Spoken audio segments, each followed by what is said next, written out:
Hola, ¿cómo les va? Mi nombre es Juan Cruz Fortunati. Antes que nada, quería dar las gracias a Lenio Labs y a Nerdearla por la oportunidad de esta charla, um, llamada, titulada The Dome Wars, React versus D3, que como vemos en la portada hay una situación de conflicto entre estas dos librerías, ¿no? Al implementarlas juntas. D3 va a tratar de llevarnos para el lado oscuro, acá personificado por Darth Vader, y React va a tratar de llevarnos hacia el lado de la luz con las nuevas prácticas de esta nueva ola que se viene en el front, del frontend, ¿no? Que bueno, ya está hace un par de años. Em, bueno, la charla va a constar de una introducción sobre cómo implementar estas dos librerías juntas y luego vamos a tener una pequeña sesión de live coding en la que voy a mostrar eh, cómo implementar estas dos librerías y cuáles son las cosas que ustedes pueden llegar a ver. Bueno, comencemos. Antes que nada, déjenme comentarles un poco sobre mí. Yo estudié física en la Universidad Nacional del Sur, acá en Bahía Blanca.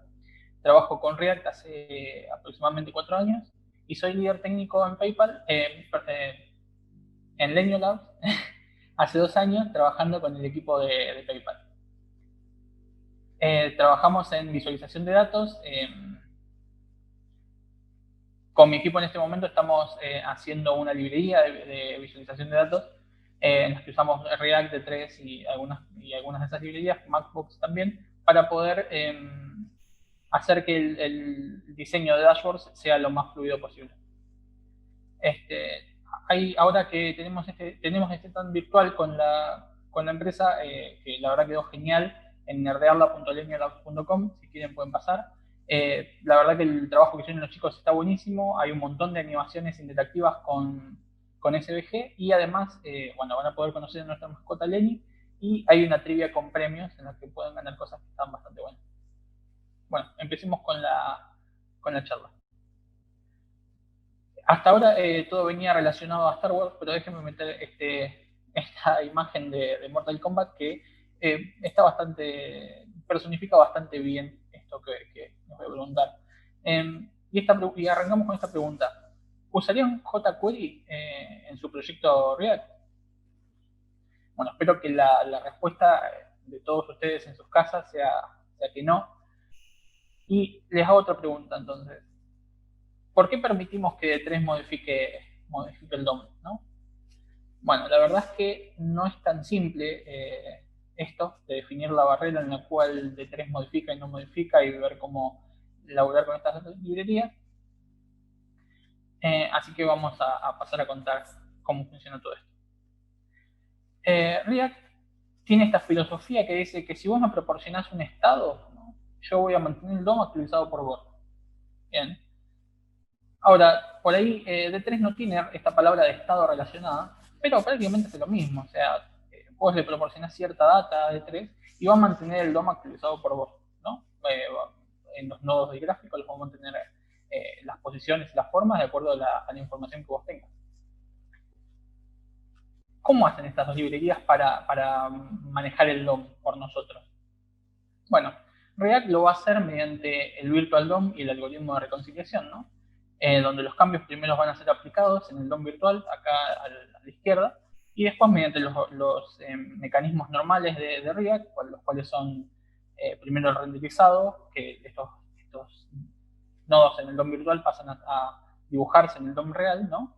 Y después si hay algún cambio en la información en el DOM virtual, esto pasará por el algoritmo de reconciliación, el cual dirá qué elementos del DOM real deben ser renderizados nuevamente, ¿no? Actualizados. En cambio de 3, hace esto de dibujar sobre el DOM mediante un enlace o binding que genera entre la información o el estado, ¿no? La información o la data que nosotros le pasemos y los elementos renderizados en el DOM. Bueno, lo que hace en sí es pegar la información que tiene al DOM, podría decirse así entre comillas. Otra cosa que cabe destacar es que React tiene, al pasar información entre los nodos padres y los nodos hijos, utiliza un concepto llamado One-Way Data Binding, que nosotros coloquialmente le llamamos inmutabilidad, ¿no? Que decimos que las propiedades que vienen de los padres son inmutables, ¿no? No las podemos modificar. En cambio, D3 no tiene un concepto de este estilo y nosotros podemos modificar la información que queramos desde cualquier punto de nuestro gráfico, podríamos modificar la información que tiene. Esto depende de qué lado uno venga, ¿no?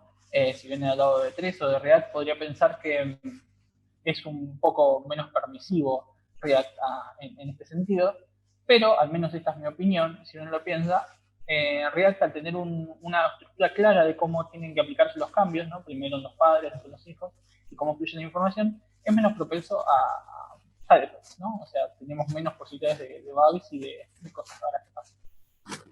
Bueno, ahora que tenemos más o menos claro cómo estas librerías interactúan con el DOM, imagínense que nosotros integramos estas dos librerías y tenemos cierta parte del DOM controlada por React, ¿no? Y que viene de D3 y modifica alguno de esos nodos y cambia la posición o la forma, lo que sea. Claramente, React va a perder el control completo de ese nodo, ya que cambió el vínculo, o sea, no es lo mismo lo que teníamos en el DOM virtual que en el DOM real. Bueno, deberíamos evitar esto a toda costa, ¿no? O sea, esto como mínimo, o sea, lo que eso desencadene como mínimo va a ser muy previsible y probablemente no sea deseado que esto suceda, que React pierda el control de uno de los elementos del DOM o que pierda el drive, ¿no? Entonces, lo que nos deja este ejemplo súper básico es que deberíamos evitar que estas dos librerías compartan control sobre el mismo espacio del DOM a la vez. Bien. Pasemos entonces a ver dos formas en las cuales podríamos generar esta separación. La opción 1 consiste en tener el DOM compartido, ¿no? Cada una de las librerías va a hacer lo que hace bien en sí. React va a manejar los componentes hasta cierto punto en el cual va a dejar, ¿no? un componente que va a ser un contenedor. Y vamos a poner D3 atachado a ese contenedor y ambas librerías van a compartir el control del DOM. No del DOM total, sino que D3 va a vivir dentro solamente de uno de los componentes. Entonces, viendo este diagrama, tenemos acá primero el DOM virtual que genera React, ¿no? Y tenemos un contenedor, este contenedor SVG, que esto, mediante los mecanismos normales de React, se va a hacer renderizado al DOM real y vamos a tener nuestro contenedor SVG, ¿no? Ahora, mediante useRef o con algún selector de D3, vamos a poder tomar ese elemento SVG y vamos a poder renderizar el gráfico con D3, de nuevo con las formas normales de utilizar D3 con toda su librería. Bueno, hablemos de las ventajas y desventajas que tienen estos métodos. Las ventajas, la primera es que es muy fácil de implementar, ya que tenemos miles de ejemplos de D3 nativo dando vueltas por la web. Tenemos la API completa de D3 disponible, ya sea de renderizado, selección, animaciones, eso está todo para que lo usemos. Y podemos realizar transiciones que en realidad serían muy, muy difíciles. Por ejemplo, las que requieren una modificación continua del DOM. Bueno, las desventajas, la principal es que no usamos el DOM virtual, ¿no? Para la parte donde estemos renderizando el gráfico. Y esto es bastante malo, ya que D3 renderiza mucho más lento que React, dado que el algoritmo de reconciliación es súper eficiente y D3 está modificando ahí con selectores, es bastante más lento. Tampoco es posible realizar el server-side rendering, ¿no? No podemos beneficiarnos de esto. Y esto no es tanto una desventaja, pero sí para los puristas de React lo sea probablemente, que vamos a tener una porción del DOM mutable, ¿no? Que no va a estar siendo controlada por React. Bueno, pasemos a la opción 2, y esta opción se trata en que React renderice y D3 calcule. ¿Qué significa esto? Bueno, React se va a encargar de controlar todos los elementos del DOM, incluso los del gráfico, todo lo que nosotros queramos renderizar, y D3 se va a encargar solamente de calcular las posiciones y las formas de los elementos que nosotros tengamos en nuestro gráfico, ¿no? Entonces, en el DOM, nosotros vamos a tener de nuevo el DOM virtual con nuestro contenedor SVG, y D3 nos va a ayudar mediante las funciones de cálculo a calcular las posiciones y las formas de nuestros nodos para el gráfico, ¿no? Luego, mediante los mecanismos normales de React, esto va a ser volcado en el DOM real y, bueno, va a estar todo siendo controlado por React. Así que veamos cuáles son las ventajas y desventajas de este método. Bueno, las ventajas, la primera es clara, tenemos una integración 100% con React, ya que utilizamos el DOM virtual y todos los elementos están siendo controlados por React, ¿no? No tenemos ningún elemento que sea mutable. También tenemos el server-side rendering soportado en este caso, ya que todo es renderizado por React, podemos hacer uso de esta feature. Y después las desventajas son viniendo para una persona que recién empieza, para un desarrollador que recién empieza a tratar de integrar D3 con React, por ahí son desventajas un poco severas, porque perdemos todos los ejemplos disponibles que hay en D3 nativo, ¿no? Porque es bastante difícil encontrar ejemplos que usen solamente funciones de cálculo en D3. Otra desventaja, más o menos, depende de qué es lo que uno esté tratando de hacer, es que las animaciones con React son bastante complicadas, sobre todo las que no son simples, ¿no? Si requerimos una, como dijimos en el ejemplo anterior, que modifica el DOM constantemente, es bastante difícil. Y luego que se requiere un amplio conocimiento de la API de 3, ya que usamos solamente la API de cálculo, es un poco complicado.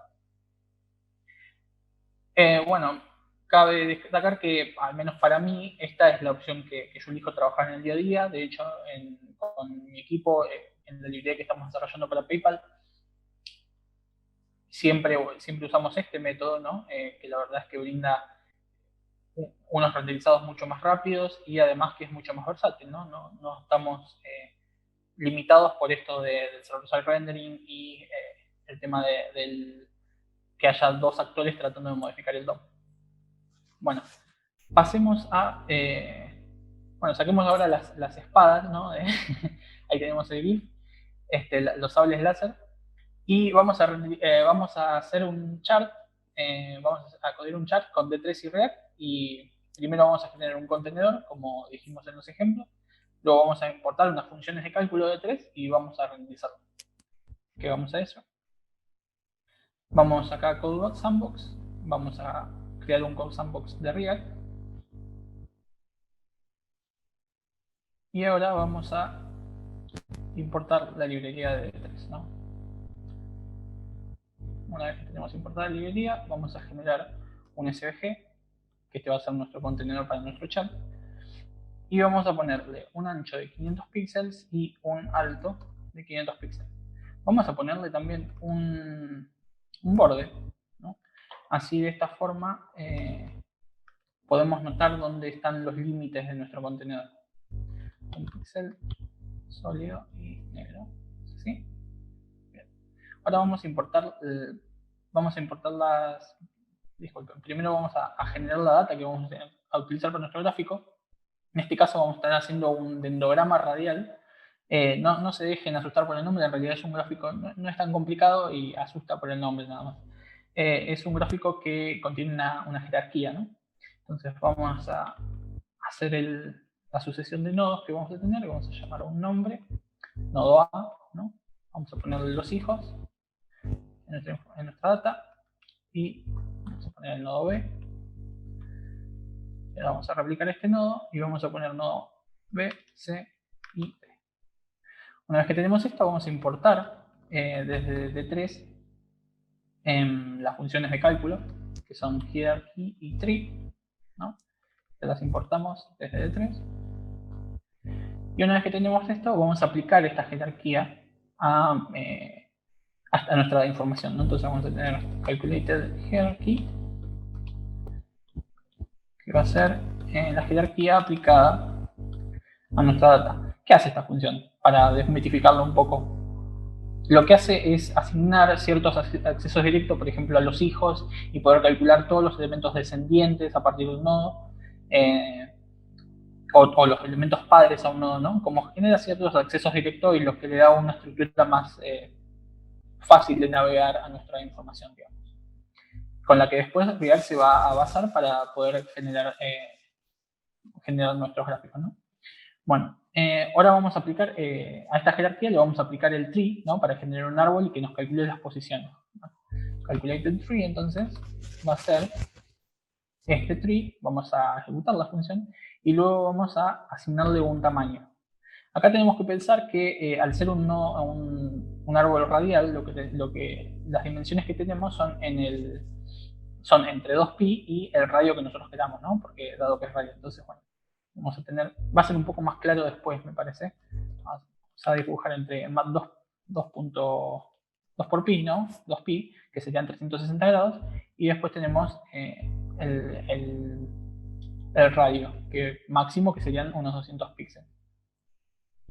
Ahora apliquemos esta función a nuestro calculator aquí, y ahora tenemos nuestro árbol, ¿no?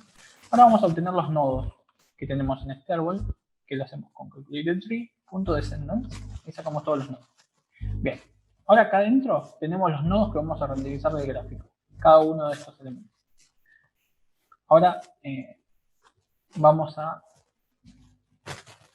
dibujar estos nodos. Primero vamos a correr el eje de coordenadas del contenedor, ¿no?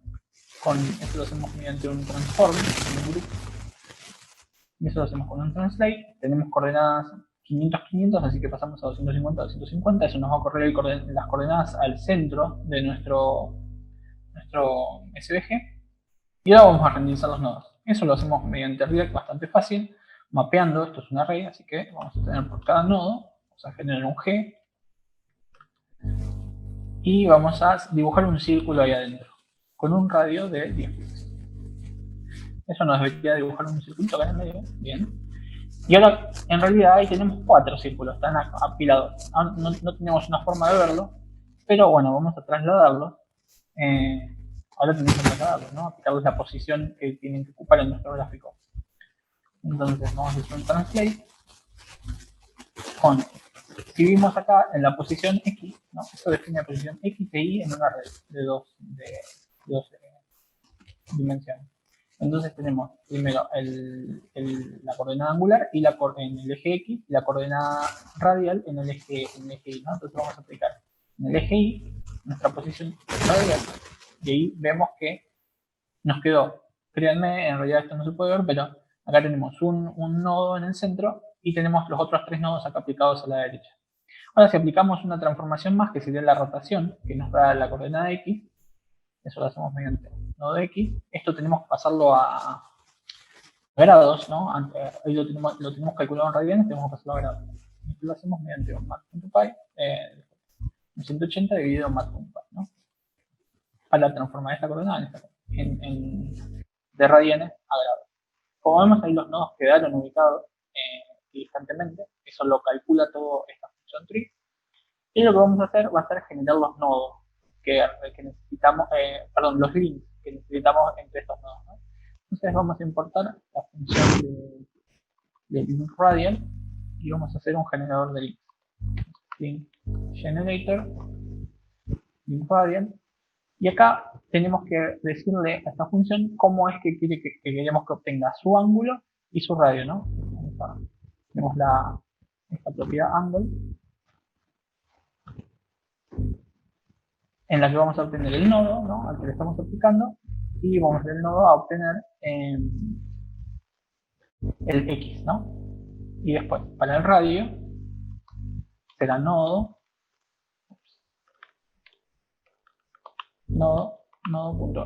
¿no? Porque teníamos el radio en el eje Y y la coordenada angular en el eje X. Una vez que tenemos esto, vamos a generar estos links que primero los tenemos que obtener a partir de nuestro árbol calculado en calculatorTree. Vamos a hacer constLinks igual calculatorTree.links, ¿no? Y acá estos links los vamos a renderizar de la misma forma que renderizamos los nodos. Vamos a iterarlo haciendo links.map, tenemos nuestro link, y ahí vamos a renderizar un path, ¿no? Donde esta función que nosotros generamos ahí arriba, que se llama linkGenerator, lo que nos va a hacer es generarnos nuestro path. Vamos a aplicar linkGenerator en nuestro link y ahí tendríamos nuestro path. Bueno, no se ve tan lindo, ¿no? Lo que hay que hacer es sacarle el fill, porque esto tiene un fill por defecto, y vamos a poner un stroke. Claro. Otro problema más. Tenemos esto corrido por 45 grados. No sé si se lleva, pero bueno, estos serían acá 90 y acá tenemos 45, así que lo que tenemos que hacer es sumarle mat.py sobre 2 y tendríamos nuestro árbol. Rápidamente, si quieren, podemos animar esto que acabamos de hacer, seleccionando el SVG y todos los nodos y todos los elementos que tenga, y ponemos un transition all 0.25 segundos is in out, ¿no? Ahora, de esta forma, si nosotros agregamos algún nodo por acá, vamos a poder animar todas estas cosas que agreguemos. Por ejemplo, si agregamos algún tipo de nodo acá adentro, como con otro nivel más, ¿no? Vamos a tener la posibilidad de agregar más nodos de esa forma. Bueno, ahora, si nos da el tiempo, vamos a aplicar un poco de color a estos nodos. Tenemos una función acá que es un interpolador, ¿no? Que podemos usar el interpolator blue, por ejemplo. Y acá podríamos a este círculo aplicarle un color de acuerdo a la cantidad de hijos que tenga, por ejemplo. Bueno, eso le haríamos con un fill, por ejemplo. Y agarramos el interpolate blue y para hacerlo rápido, ¿no? Claramente que esto no tiene ninguna aplicación en este momento, pero podríamos dividir los hijos por 10. Y de esa forma, claro, los hijos, la longitud de los hijos, ¿no? Creo que esto es, acá necesitamos un signo de pregunta por los que no tengan hijos, y ahí estaría. Pero bueno, pongámosle algún otro valor porque si no va a quedar siempre en negro. Ahí está. Y vamos a dividirlo en 3, cosa de que no sean tan claros. Estos links podríamos correrlos para arriba y de esa forma quedarían detrás de los nodos y así se vería un poquito más lindo. Bueno, este gráfico, así como lo ven, está un poco pelado, pero si metiéramos unos 10 minutos más, 15 minutos más, podríamos llegar a algo como esto, en donde tenemos el gráfico que estábamos renderizando recién y también tenemos interacción en la que podemos abrir y cerrar estos nodos, ¿no? Como ven, no es tan complicado, solo requiere un poquito más de interacción con las funciones de 3. De la otra forma sería solamente agarrar, copiar probablemente algún ejemplo que haya en la web de D3 y después de ahí ir modificando, ¿no? Pero no es, o sea, es como para desmitificar un poco lo que hay detrás de las funciones de cálculo, se puede, digamos. Bueno, muchísimas gracias por escucharme y espero que puedan renderizar sus gráficos utilizando React. Es la charla de DOM Wars React versus D3. ¿Todo bien? ¿Cómo le estás pasando en nerdearla? Muy bien, muy bien. La verdad que las charlas excelentes y ¿Sí? Muy bien. Sí. Perfecto. Bueno, a ver, acá, porque me parece que hay un problema acá con el chat. La gente le encanta la charla, pero no me están poniendo las preguntas en la selección de preguntas. Recuerden, chicos, que la parte de preguntas la tienen que hacer en la sección de preguntas, no en el chat, ¿sí? La dinámica de Swapcard es así. Nosotros el chat lo usamos para decir un montón de cosas, pero a veces se confunden. Eso es lo que pasa con los chicos, ¿sí? Mientras tanto, no sé si hay algo que quieras contar, alguna pregunta que hayas visto vos por el chat. ¿Estuviste revisando el chat? Sí, vi el chat, no vi ninguna pregunta, pero por ahí, si a alguno le gusta la idea, hay una forma más yo ahí conté solamente 2 formas de cómo implementar D3 con React. Hay una forma más que sería poner un DOM falso. Por ahí el que quiere investigar un poquito más, hay una forma más. No es tan eficiente como las otras, pero por ahí se puede de alguna forma utilizar ambas librerías con todo lo que tienen que hacer, digamos, y moquear esta integración entre las dos. Sí. Así que, ¿Vos tenés algún lugar donde pueden bajarse cosas, conectarte con vos? sí, tranquilamente me pueden seguir por mi Twitter o por GitHub también. Tengo ahí un par de cosas. Sí. De última hora les puedo dejar 2 Code Sandbox, que son con los que estuvimos trabajando ahí en el, ¿cómo se llama? Directamente en la charla recién. Sí. Así pueden ver el código que estuve escribiendo ahí. Que no sé si se vio bien, pero lo tengo para que lo puedan ver en detalle. Nosotros, a mí me encanta agarrar la polémica, ¿no? Nos encanta empezar polémicas entre la gente. Y acá en CISARM y en la comunidad hay 2 cosas que le estamos dando manija. Primera, que le estamos preguntando a todos los speakers, ¿Bash es un lenguaje de programación? Es de script, ¿no? Es de scripting, pero Pero Python empezó por el mismo lugar, ¿no? Bueno, pero... No, no, pero Sí, polémica. Bash, ¿es o no un lenguaje de programación? yo diría que sí. Vos dirías que sí, ok. Perfecto. Se puede Sí, usar para lo básico, sí. muchos decían, si Bash es un lenguaje de programación, entonces Terraform también es un lenguaje de programación. Pero bueno. La pandemia, che, ¿cómo te está tratando? Bien, bien, bien. La verdad que no salgo mucho. Yo estoy en Bahía Blanca, Sí, pero bueno, acá no se controla tanto, hay pocos casos en Bahía, sí. así que estamos bastante, bastante mejor. Igualmente, aparentemente se está viniendo, ¿no? En el horizonte, pero por ahora vamos bien. ¿El data center ahí? ¿No se veía el data center ahí en Bahía Blanca? Sí, que venía, supuestamente venía Amazon para Sí, Bahía, sí, pero se cayó. Creo que se van para Chile. Incluso habían comprado unos campos, sí. estaban teniendo unas zonas, pero Se cayó eso. desapareció. Sí, sí, sí. Se Bueno. fue. Bueno, vas a estar dando vueltas si la gente tiene más preguntas, se quiere contactar con vos. No sé si estás dando vuelta en el Slack, en el Discord, en el Swapcard. Sí, estoy por el Slack. Si quieren también por Swapcard me pueden mandar un mensajito. Sí, Otra cosa que me gustaría contarles es que pueden pasar por nuestro stand virtual de sí, Delenio. Yo estoy sí. acá representando a Lenio Labs. Es nerdearla.leniolabs.com. Aparece en los slides, pero bueno. Hay una trivia que pueden jugar y se pueden ganar unas tazas, hay unos stickers, hay varios premios. También hay una sección con juegos que han creado los desarrolladores dentro de la empresa. Hay dos juegos que hice yo, que están hechos también con SVG Sí. y React. Soy bastante fan de eso.